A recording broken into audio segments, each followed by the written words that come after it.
We break in a regularly scheduled program for a car chase taking place out in the West Valley right now. This is breaking news, and you are watching it in this monitor, and there's no telling exactly how fast this driver is going at this speed, but we have heard up to 90 miles per hour at some points along the route that we've been following. And this chase started a short while ago. According to DPS, they started following this car at about 105th Avenue.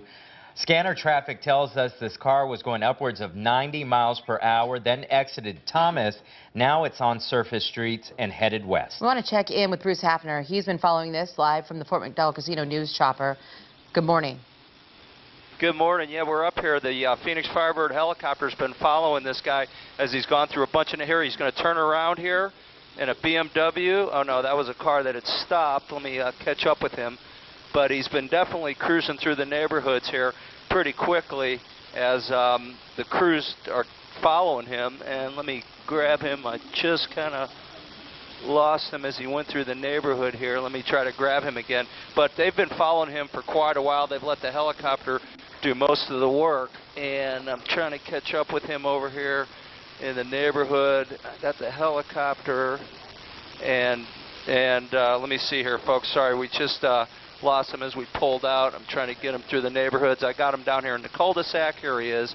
So he's been in a bunch of dead ends. He's going to probably at some point try to bail out of this BMW, but he has been cruising around. The only time he has slowed down, folks, is when he went through a school zone. He actually slowed down in a school zone, and the Firebird helicopter once again has been following him because he's been driving very erratically, very high speed.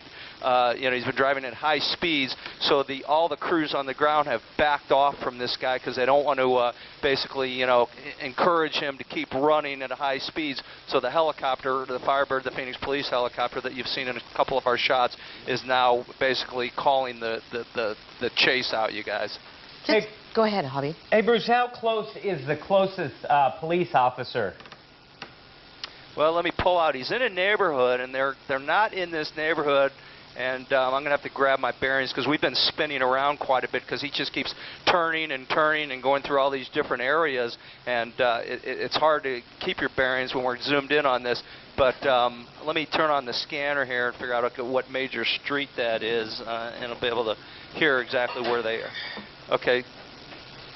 Okay, so he's eastbound going towards El Mirage. And gonna have to wait and see what street that is. Here's El Mirage. Let's see what he's going to do. He's going to go northbound on El Mirage, and I'll pull out here. I'll keep an eye on him, and you'll see the police helicopter is over there in the right part of our screen over there, and basically just following him from the air. We're all staying high, so hopefully he can't see us, but let me see if there's an intersection coming up because I don't think he's going to stop at any red lights. He's just going to keep going as we're out here near the Luke Air Force Base. As I was going to ask you, obviously it's the far West Valley out near Luke, and he was going through that residential area. Almost, it looked as though he knew the neighborhood well, and to have to go in the wrong lane, there's not a lot of traffic out there, so you're not, wow. Yeah, he is hauling. Here we go. He's coming up to a light here. Let's see if he has a red light. He's got a red light. Look at this. Oh, man. Right by that pickup truck. Can you imagine what you would think if somebody came at you like that? You wouldn't know he was running from police, and he just pulls in front of you like that. And here he goes. Let me get a bearing of where we are, folks. Luke Air Force Base off to the top part of our screen. He's running westbound. Cameron, what street is this, buddy? Look at him just going in the middle of the street here and hope that he either runs out of gas or he fouls out of the car, and that will make it safe on the streets for everybody. So here we come to the Luke Air Force Base area. I think, I'm not sure if this is Litchfield yet, but let's see what he does at this intersection here. He's got a red light. And Bruce, so while you do that, we want to let our viewers know we're on a slight delay here, should something happen that obviously you won't want to see live on television. Okay, this is Dysart, northbound from Glendale, folks. And now he's starting, look at this. Oh, man, this is not good. They're going to have to get him off the streets because, ahead on at that speed, he's going to kill some people. So basically, they're obviously trying to figure out how they're going to get this guy off of this road. Once again, no officers in sight for him. They're probably bringing in a bunch of unmarked vehicles so he doesn't see officers in the area chasing him. Let's see what, here he comes up Look at this. Look at this. Oh, man, right through a light. And that would be, what street is that one? That's Northern. So here we go. Oh, boy. He's in the farm fields now. And this would be an area that would be great. Let me pull out and show you. The Firebird helicopter is out here, and they're just kind of following from behind. But here we go. Let's go back into them. And once again, folks, this is what's dangerous. Nobody knows this is going on. They're minding their own business, going about their days, driving their cars, going here and there. And this guy's driving, trying to get away from police. He doesn't want to go to jail. Let's see what happens here. This is going to get dicey right now. Okay, coming up on McDowell, I believe. Or not McDowell. But anyway, he's continuing northbound here. And this is Dysart north of Olive. Driving on the shoulder. People probably wondering, you know, what is this guy doing? He's going to lose control of that car at some point. This is what we saw a few weeks ago during that car chase, when there's a lot of desperation that sets in. Wow. This is when it gets dangerous, because they're attempting to get away from this helicopter that is pretty hard to lose. And they'll never get away from the helicopter. They'll never get away from a police oh, look at that motorcyclist. Oh, my gosh. Yeah, they're going to have to get this guy off the road here pretty quick. This is not good at all. This is the situation where the police officers, they dread this, because they can't chase him with a police vehicle, because, you know, that will encourage him to be even crazier than he is already. And you see the Firebird helicopter, they're calling these streets out to the ground crews. Hopefully the ground crews getting in the area. They've also got, here's an intersection, they've got some canines on the ground, so when he bails out of the car, if he bails out of the car in the area, the canines will chase him down and get him. And boy, he's going at pretty high speeds, because we're flying pretty quick, and we're having a tough time keeping up with him. Bruce, I just want to reiterate for a moment, we are now on a 10-second delay. So for those of you watching at home thinking, now wait a minute, I'm hearing him react before we actually see this. That is because we just want to make sure, especially with someone driving so erratically, that should something horrific happen live on television, we want to make sure Pull some power, brother. There's an opportunity to pull out of this. Bruce is up there with a pilot named Cameron, so we are certainly making sure that we're as safe as possible up there high in the sky as well. Bruce, do you know what initiated... Right, now here's a big intersection. Here's a big intersection at Grand Avenue, I believe, and a train. Oh, wow. Okay, so now he's turned around. Now he's turned around. The train, okay. And he's going southbound here on Dysart now. You see a train up there, so he couldn't get by. He's right here. He's coming at our 3 o'clock. See him southbound? Southbound. Okay, go ahead and cross over. And so southbound here again on Dysart, folks. He's been all over the West Valley here. He's been all the way down 115th Avenue, down to I-10 and back up this direction. And he's continuing now down. He's just turned around. And once again, you know, a guy like this, he just doesn't want to go to, look at this. He just doesn't want to go to jail. Now he's going westbound, and that would be Cactus Road. So he's on Cactus Road westbound. There's a Phoenix Police Firebird helicopter. And westbound from Dysart. So folks, if you live out on this side of town, you may want to stay where you are and go into a building or something if you can, because you know what? You never know what's going to happen here with this guy. And he's going over towards the 303 now. He's coming up to a residential area. You see the Firebird helicopter here. They're following him. They're calling it out. And this looks dicey right here. People coming the other way. Oh, these two-lane roads are terrifying. Over. Yeah, I mean, and here's a red light. Here's a red light. And he's going through the intersection, and oh my gosh. Bruce, do we know what initiated this call? What's that, buddy? Do we know what initiated this chase? No, I do not know. We just caught it on the scanner. Actually, Marcy at our assignment desk caught it on the scanner and told us about it. We were going into Scottsdale Airport. We flew all the way out here, and we were listening to it the whole time as we came out, and just hoping they were going to be able to stop him before we even got here. And now we've been over this thing for 10 or 15 minutes already as he heads westbound on Cactus. He's going through neighborhoods. This is the scary part. He's going through neighborhoods, and people are walking around. People are look at this. Driving around. And, hey, Cameron, let's get over the road more here, bud. Give me a clear shot over the road. And he's going through this neighborhood. Look at that. Car just pulled out. And I don't want to lose him here behind the trees, but here's an intersection. people going through intersections, and they just have no idea this is going on. They have no idea this is going on because, you know, you just don't expect this. You know what I mean? Yeah, they're going about their day-to-day business, and then they see this guy or person driving this car erratically. Here's a red erratically. light. Here's a red light. He'll probably turn north here. Okay, quick stop cam and hang a right. There you go. So now he's northbound. I know. And I'm waiting for a call from Firebird. I'm listening to the Firebird helicopter call this position out. How fast are you going, Bruce? Pardon me? How fast are you going? Hey, Cam, how fast are we going? We're going about, he's probably going 80 miles an hour. So, there we go, and he's coming up to an intersection. Luckily, he had a green light. Once again, a black BMW. We do not know what he's wanted for. And Firebird helicopter chasing him from the air. There's 3 other helicopters in the air. Look at him going in the median here to pass cars as he goes northbound now on the west side of town. This is west of Dysart, the mile or west of Dysart. I can't grab the street name right now. But northbound at a high rate of speed, and we're just hoping that the police can get him off the road, or he runs out of gas, or he gets into a neighborhood at a dead end and bails out of the car, and then the dogs can take over and catch this guy. Are you so still here we out go, near a red Luke light, Air Force a red Base? light.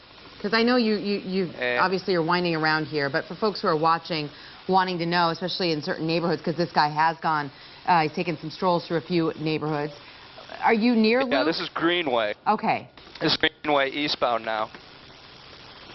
And I'm sorry, I couldn't pay attention to what you were saying, Kaylee. No, just trying to make sure we're still out near Luke, these shots, or is he moving farther away from the Air Force Base? Yeah, he's north of the Air Force Base on Greenway now, eastbound. And let me give you a wide shot. I'm trying to keep him and also keep. There's the what is that? The fields, the ballpark there up here in the surprise area that he just passed. And let me pull out a little wider and be ready for showing you more of a relationship. And I'm going to pull out. What do we got? We got a green light, luckily. Yeah, and it sounds like they're going to try to get in position and do something to try to get this guy off the road before he hurts somebody.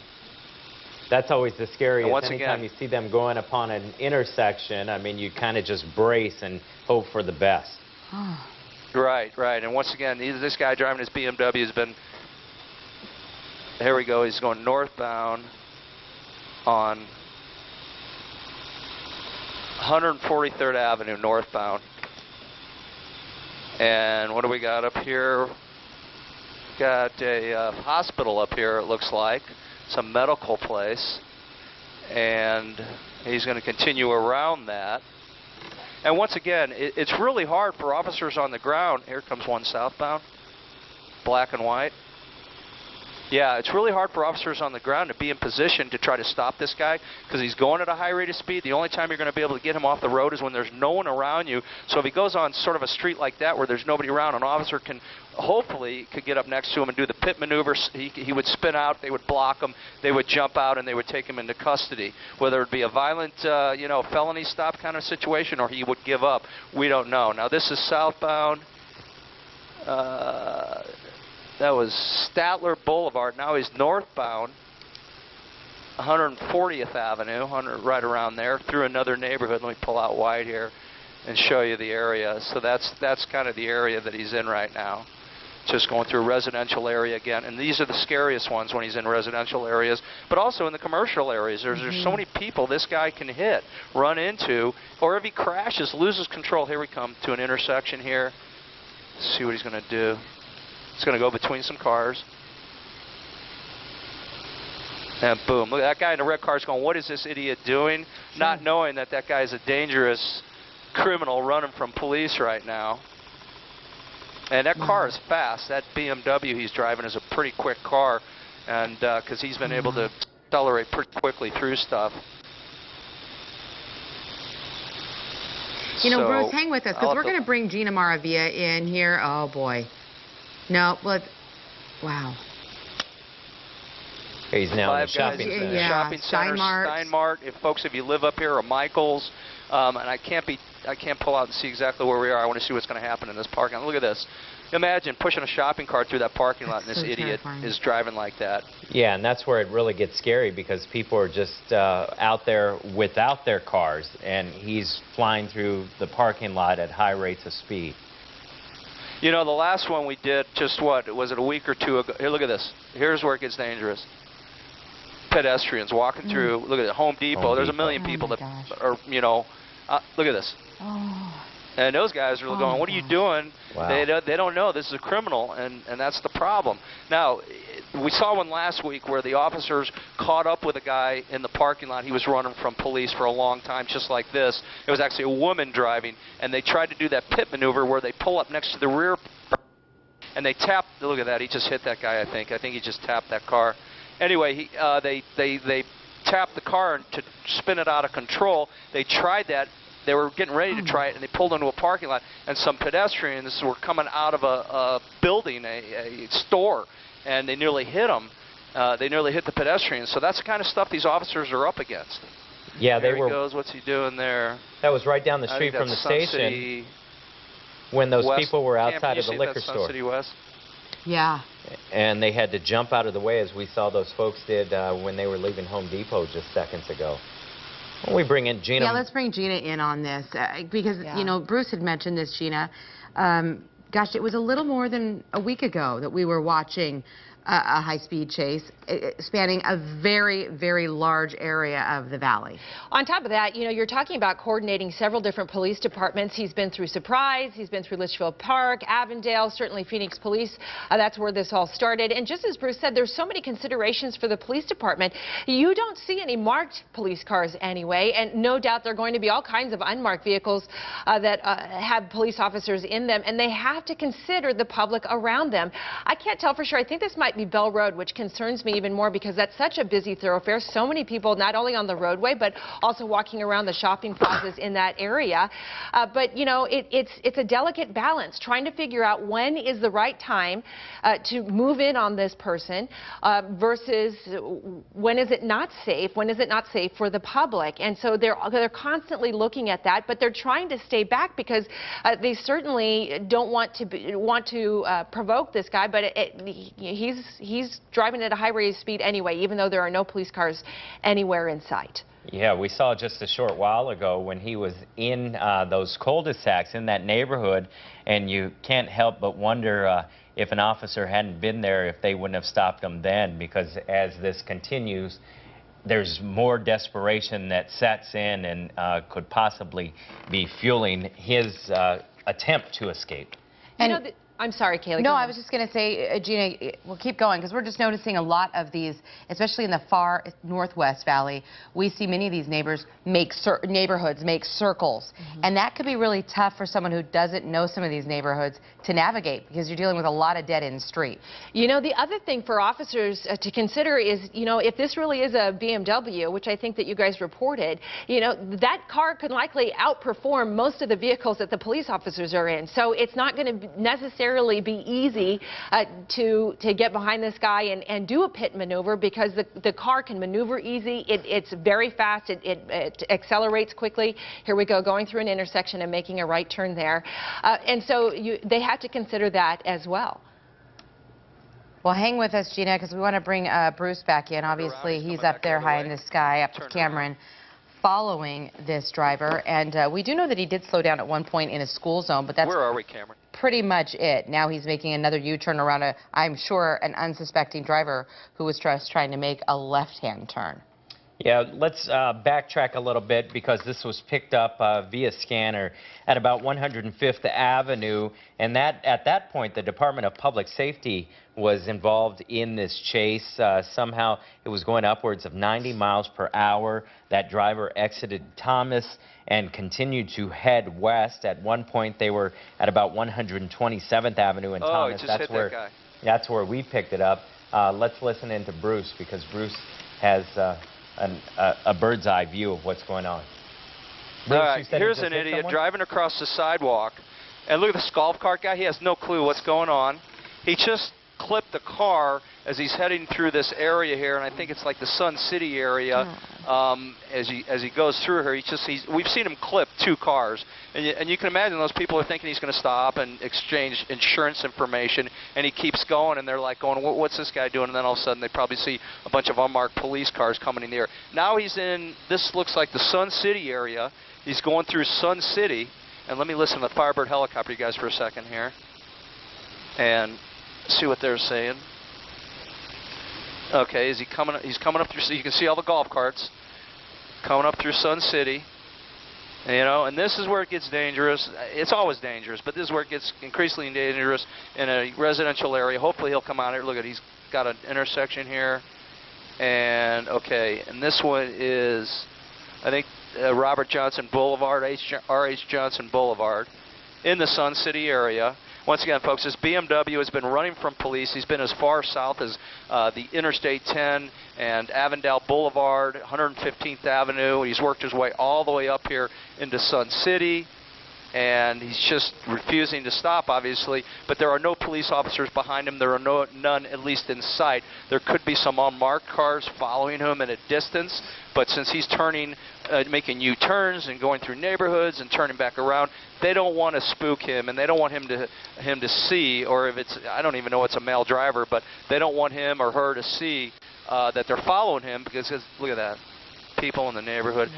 He's, you know, basically a danger to everybody right now, and it's really a fine line between trying to get him off the streets and make it safe for everybody and not hurting anybody in the process. In other words, coming up behind him and he sees you and he just goes really, you know, floors the car, you know, slams the accelerator down and gets to a higher rate of speed and runs into somebody because you're trying to get him off the road. Look at that. Just pulls out here, and let me see where he's at here. This looks like the Sun City area, folks. You can see, yeah, he's basically going in and out of the Sun City area. So let's see what he's doing here. Not stopping for lights. If it's a red light, he'll either run the red light or he'll sit and make a, he'll make a right turn. We've seen him make a left turn into the wrong lanes of traffic at one point, nearly hitting a pickup truck down around Luke Air Force Base. And so that just tells you his state of mind. He doesn't care. He doesn't want to go to jail. He doesn't want to pull over and give up. He's going to keep going at this point. And just to let you know, again, if you're watching at home and just now tuning in, we are on now about a 10-second delay. So you're hearing Bruce report, and if it seems like, gosh, he said that, but the pictures aren't matching up, they will here in momentarily. We're just trying to make sure that we're being safe and careful for you there at home. Also, Bruce is up there. He has a pilot with him so that he can report and also keep his eye on what's going on to make sure everybody is safe. This is scary. Just now making a left-hand turn. And he's in an area, as Bruce mentioned, where there are a lot of golf carts out there, and you see him flying by those golf carts. Not that vehicles are any safer with that driver driving as erratically as he is, but the golf carts are even more at risk because there's not a lot of, I guess, safety around them or steel. Yeah, you're exactly right. So far, we're counting, and it appears that he's clipped at least 2 cars. And again, weaving in and out of traffic. And sometimes at periods where he doesn't really have to. He's gone up over a center median. And now, again, going into a neighborhood in, or I should say near Sun City West, and we're doing our best here to get the names of roadways for those of you who are watching, possibly from the far Northwest Valley, trying to figure out exactly what's going on. Bruce was suggesting this. Stay inside if you're watching this and you live in this part of town. It's just best to remain safe. Yeah, wherever you have to go can wait it out, because with this person driving erratically as they are, you just never know, and you don't want to be caught in the crosshairs of what's going on. You might be wondering, okay, where are these police officers that should be trailing? They gave up the pursuit a while back, and they are following from up above in the Phoenix Firebird police helicopter.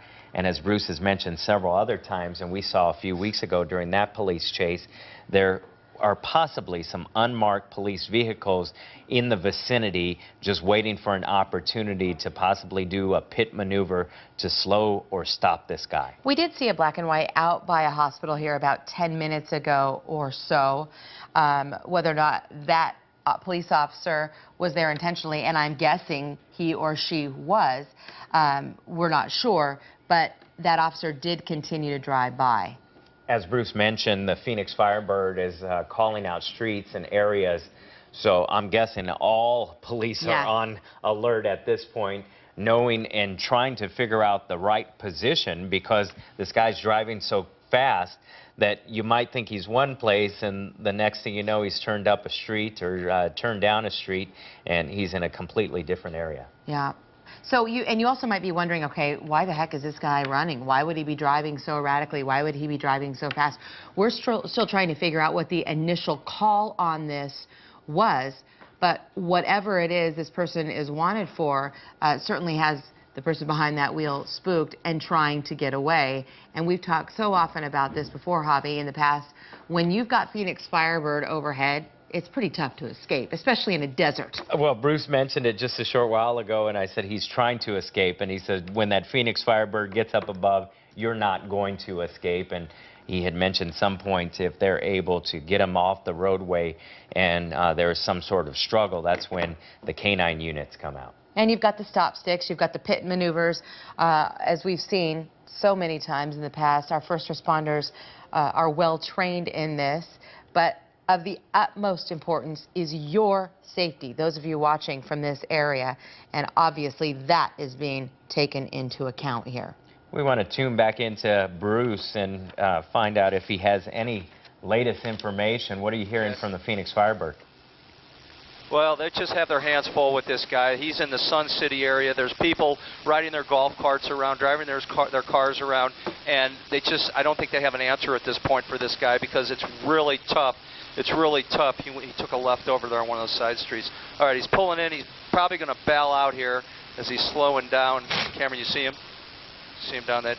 Got him? Go ahead, let's get over there. I think he's going to bail out. He was thinking about bailing. Anytime they slow down like that, generally in the past, bailed out, they've run from police. Maybe he's going to run out of gas. Maybe he thinks he can go hide. He's never going to hide from a canine. That's the thing. They smell fear. Those dogs, when they let him go, that's what they're smelling. They're smelling fear, and I guarantee you this guy's got the smell of fear on him, especially when he bails out of that car and takes off running. So that's the best thing that can happen, that he will bail out of this thing and just take off running on the ground, because then they've got that weapon he's got right now, an automobile at high speeds. They've taken that out of his hands, and that's really, at this point, what they would just, that's the desire. That's what they want to do right now. So a black BMW, he's been driving erratically at high speeds, running red lights, making left turns into oncoming traffic, making right turns through red lights, everything that you can possibly do wrong as while driving a vehicle, this car has done in the last, we've been over it almost for a half hour now. It started somewhere near Thomas and 105th Avenue is where we heard the Firebird helicopter and the scanner with the DPS on it. So I think it's 132nd Avenue right now, folks, in Sun City. We're hearing the Firebird say. So anyway, the DPS is the ones who sort of started this, so we don't know if it started out with something on the freeway and they tried to stop them or what, but it's gone through a bunch of municipalities at this point up here near Surprise in Sun City right now. And what's your favorite line once they're able to stop him and they get those canine units out? Canines don't negotiate? Canines don't negotiate. They, officers can negotiate all day long with a suspect who's holed up, but once they let the canine go, canines don't negotiate. They immediately come in, they attack their victim, they grab them, they subdue them, and there's nothing that I've seen in my years of doing this that a criminal is more afraid of than a dog, because they know the dogs don't negotiate. They know as soon as they hear that dog barking and the officer threatens to let the dog go, that either they got two choices. They either get bitten and be dragged by a dog that's a lot stronger than you, believe it or not, or give up, and then they won't let the dog go. So they do have canines in the area ready to try to subdue this guy if he bails out of this car without getting in an accident. And once again, this is really dangerous, folks. We're up high in the helicopter. We're trying to stay behind him. He doesn't know we're up here, I don't think, but he's got a feeling that officers are somewhere around him. He doesn't want to go to jail, so he's not going to stop. No, it looks like he's on a major thoroughfare here. Do you know what street is this? Bell? Yeah, you know what? It's not Bell. It's up in the neighborhood here, and I'm like trying to follow him and stay tight. It's moving Cameron, fast. you know where we are, buddy? Let me get an idea where we are here, just the general neighborhood. Give me some big streets, Cameron. Where are our cross streets at here? Cameron Jackman doing a great job flying the Fort Absolutely. McDowell Casino News chopper for us up here and staying clear of Firebird, talking with him. Cameron, you got him up there going north? Okay, let's go grab him. Anyway, he's on the outskirts, and I think that's the Gila River there. Is that Gila or Hassayampa that comes through here? I think it's Hassayampa, so he's at least out of this neighborhood here. But this road only goes, one way. It goes north, and then I think it takes a left turn and goes west again here. And let me give you a bigger, wider view. So there you go. He's outside of the neighborhood, and we're looking northeast right now, and we'll catch up with him down here. And then he's got to turn. He's got to follow this road unless he wants to go back in the neighborhood. And I'm not sure that he likes being in a neighborhood because there's too many dead ends and cul-de-sacs for him. Wait, considering that, I'm glad you brought that up, Bruce, as we continue to follow this guy, because when you're talking about Sun City West, and so often you've shared these images with us from high in the sky, that community is really just a big circle. So considering this guy hasn't been stuck on one of these dead-end streets just yet, I mean, there have been a few, but he's been able to move in and out of them fairly easily. You've shown this to us. It seems as though he might know this area better than we might have imagined initially. Yeah, luckily he's got a green light here. This looks like, is that Grand Cam? I can't see. What is that? El Mirage Road here. So he's on El Mirage now, a pretty big road. So thankfully he's on a bigger road with hopefully no pedestrians on it as he heads westbound here and back through kind of the Sun City area, the north part of it. And let's see what he does here. Bruce, I know you've covered many of these car chases throughout your many years up above in a helicopter. When we had that last chase, many people were asking, why don't police use stop sticks? But I don't know if you can explain how difficult it is, especially in a high-speed pursuit, to try to get those stop sticks out on the road to try to stop these suspects. Yeah, the stop sticks, the officers have to be on the side of the road to deploy them. They have to throw them out in front of the car, and then he sees you. He hits the brakes. He spins around, goes the other direction to try to stay away from those stop sticks. So stop sticks are great because they work. What they do is they roll over the stop sticks, and they're basically like nails with holes in them. So they go into your tire, and they slowly deflate your tire, giving you a flat and making it really pretty hard for you to go any further. And that's what stop sticks do. Now, what they have to do, though, they have to slide them in front of the car, and that's the problem. This guy will see you, and then what's he going to do? Is he going to, officers take a chance of him running over officers as well. You're trying to throw stop sticks out, and he's going to run over you. He's heading up towards the this is the 303 route now, and he's heading north towards Happy Valley Road. And folks, do we have News 20 up with you guys? Okay, because we're going to have to get some fuel here in a few minutes, and whether they stop him or not, then we'll have to figure out. Let me figure out which one he is, folks. Yeah, it's been hard to keep up. This car continues to drive at high rates of speed. Let me backtrack a little bit and just explain how this all started. We picked it up on the DPS scanner as a high-speed pursuit. We're hearing that this driver was driving upwards of 90 miles per hour. We don't know what initiated this call altogether as far as why they started in pursuit of this black BMW, but we picked it up with Bruce Hafner up in the Fort McDowell Casino chopper right at about 127th Avenue and Thomas. We've seen it race through Sun City, close to Luke Air Force Base, violating just about every traffic violation there is known to man, swerving in and out of vehicles, running red lights. We so far have counted at least 2 vehicles being clipped. He's gone past golfers who are on golf carts. Again, these drivers completely unsuspecting, not knowing what has been going on. But we've had this, gosh, now for at least 30 minutes on 3TV, and as Javier was just saying, picking him up near Thomas 105th Avenue, and then out near Sun City West, speeding past Luke Air Force Base there on the outskirts and weaving in and out of traffic. There was really only a couple of moments where he slowed down. One was in a school zone. Another was when we thought he was going to bail here a few minutes ago in a neighborhood. Is Gina Maravilla still with us? I sure am. Yeah. Can you chime in? Because I know that you know this valley like the back of your hand. What can you tell us about his location? You know, that's interesting. I've been trying to follow it myself. I can't tell if he's still on the 303, if he jumped onto El Mirage Road here, because it looks like a pretty busy thoroughfare right there in that area, but still no doubt north of that Sun City West area. You know, you guys were talking about stop sticks earlier, and, you know, the police tactics and trying to figure out when is the best time to take this person down and to try and take them off the streets. And of course, you have to consider the public safety and the other people who are on the roadways or pedestrians who might be in and around the area. And it looks like he's pulling into some kind of perhaps neighborhood or shopping area.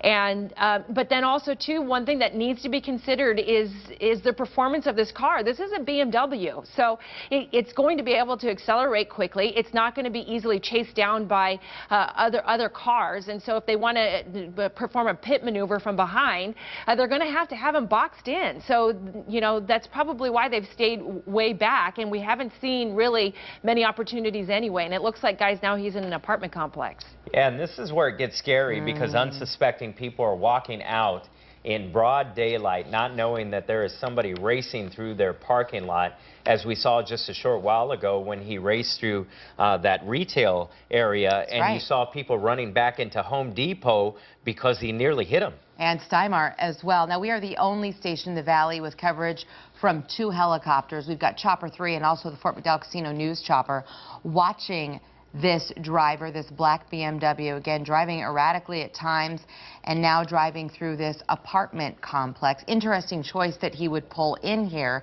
and again, makes you wonder if he knows this particular complex or not. But we're thankful that nobody is out in the parking lot, maybe with a stroller or just people gathering like people do. And so far, not any injuries that we can report, although we did see him clip at least 2 cars. Not to mention many people who are just terrified with this guy racing past them and not knowing what's going on. But he's going through, circling this apartment complex, and you got to help but wonder if, like Bruce mentioned, he's not waiting for an opportunity to ditch that car and take off running. Just watching along here, up near Happy Valley Road. We do know that he was there on El Mirage, which is up in this general area. I've been tweeting with many of you, direct messaging, and really appreciate the information that you've been bringing us, and we appreciate you following us. We're all in this together. If you are watching with children at home, we want to let you know we are on a 10-second delay here. Anticipation certainly goes up when we start to see moments like this. Yeah, and he's basically circling this entire complex and driving in circles, and you can't help but wonder where the closest undercover officer is so that they can maybe try to box him in at this point. When we were talking about stop sticks just a short while ago, Gina, and I'm sure you recall this very clearly, but there was actually a DPS officer who was killed in trying to put out those stop sticks, and that was, what, 3-4 years ago? Yeah, I remember that. That was up on the Loop 101, and I remember it so clearly because he was a father of young children, that police officer. You know, it's interesting that we're not seeing any activity, you know, no police officers, because this, you know, if you're going to box somebody in, this is certainly a closed-in area, but once again, no doubt officers considering whether or not there might be somebody inside or, you know, people who might be walking around. What you don't want is, as you all were saying, is some unsuspecting person maybe walking out, going to the store or to work, and then all of a sudden, you know, the person ends up breaking in and you've got a hostage situation. They're police officers always considering all of, oh my, you've got some pedestrians there. That actually looks like police officers, doesn't it? Oh, perhaps. Yes. Yeah. Yeah, it looks like he's actually starting to be boxed in now. And we're watching, because we're able to see the real time here, Gina, you can get a better vantage point of exactly what's going on. That was Firebird up above. Yeah. He's in an area, and as we mentioned, he continued to circle throughout that apartment complex, and those do appear to be unmarked police vehicles trying to get positioned so they could go in, either box him, do a pit maneuver, somehow to get him to stop. But it looks like now he's pulled out of that apartment complex. Now he is in a neighborhood. But boy, he certainly gave those officers enough time by circling the same route over and over and over again to try to get in place. This guy is quick. Gina mentioned this. This is a BMW, a high-performance vehicle, and he has taken it to its limits. We've seen him traveling upwards of 90 miles per hour, and when Bruce was following him earlier, asking Cameron, the pilot, to give him more power so that he could keep up with this vehicle. And at that point, he said it seemed as though, from his vantage point, it seemed as though he was going upwards of 80 miles per hour. There we go. We see another police officer there. There's those marked police vehicles. Now, we've been hearing of this chase for a little more than an hour, and we've been on this for about 50 minutes or so. You're seeing a lot more black and white. Looks like he blew a tire. We're guessing that they had those stop sticks out there. Yep. Yeah, it appears he's bailing, guys. It looks like he's bailing he here. took off running. He's We're on a delay, just so you know. We can see him on the real time. One guy in a blue shirt and a hat, and he's running. Looks like he's running into what appears to be some sort of home where there's construction. Yeah, he is limping as he runs. He ditched his shoe. Okay, he's running into a home. This again in looks like the Sun City West area. And we're watching with bated breath here on a delay, and you can see the black and whites are circling and now moving in on him. And hoping for the safety of those officers. I know they train very often, but when they have a suspect inside a house, they go in covering each other, just worried that he might be armed. Well, he looks as though he was hurt, and it did appear as though he was not alone in that car. I didn't see that. Okay, but I didn't know if you had seen that there were two. So one man, he is now in custody, we're being told. Thank goodness. Wow. Okay, well, that is the best news possible, that he was taken into custody without anybody being hurt. Again, just to reiterate, we saw upwards of 2 cars being clipped. Thank you very much for joining us on this breaking news. We will now return to regular programming.